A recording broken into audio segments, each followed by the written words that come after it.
As with the Republican National Convention in Milwaukee last month, there were protests outside the DNC in Chicago this week. But as Here and Now reporter Stephen Potter explains, the DNC protests were not only different and bigger, they carried a stronger, more direct message.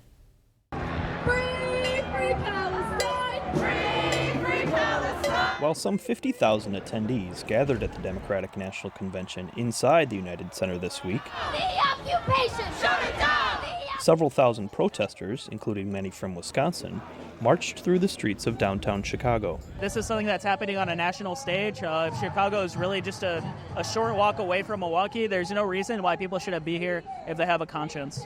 Omar Flores is a Wisconsin organizer who was one of the protest leaders in Milwaukee last month during the Republican National Convention.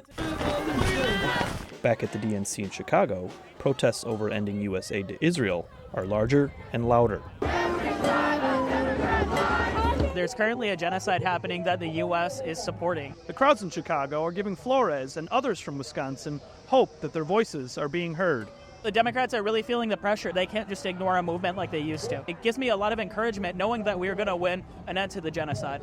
Hiba Muhammad from the organization Listen to Wisconsin also made the trip to Chicago. We are one of many buses that rode down from Wisconsin. It's a whole range of folks who are interested in this. There are Palestinians on the bus, of course, peace advocates who've been doing this work for decades now, young folks, students who are all coming together to send the same message to the nominees, to the Democratic Party.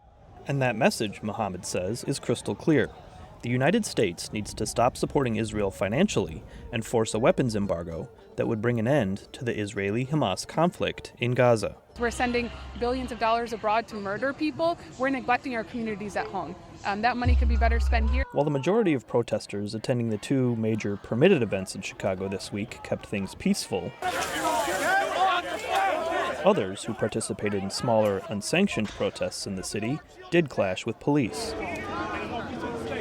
leading to dozens of arrests.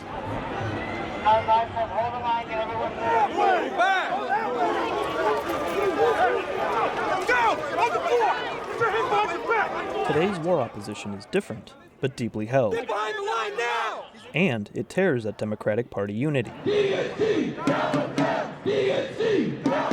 Flores and Muhammad say if the United States does not respond to their demands, there could be a major impact on the presidential election.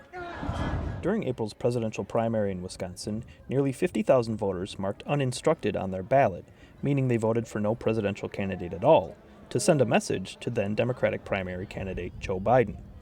The number was significant because in the 2020 election, Joe Biden only beat Donald Trump by just more than 20,000 votes in Wisconsin. And those voters who feel so strongly in their support of Palestine could refuse to vote again. Unless they enact a ceasefire through an arms embargo immediately, we cannot guarantee our votes for them in November. For Hella Ahmed, also from Listen to Wisconsin, the changing tides in the Democratic presidential election could pave a new way with the new nominee. Do you think common ground can be found for those uninstructed voters before November? I definitely think so. I think the Biden-Harris administration has had one policy, but Vice President Harris has the opportunity to stake out a different path. Ahmed says if the Harris-Walz ticket listens and acts on the protesters' demands, it will give the Democrats an opportunity to really meet voters where they're at and secure a win in November by unifying the party under a pro-peace agenda.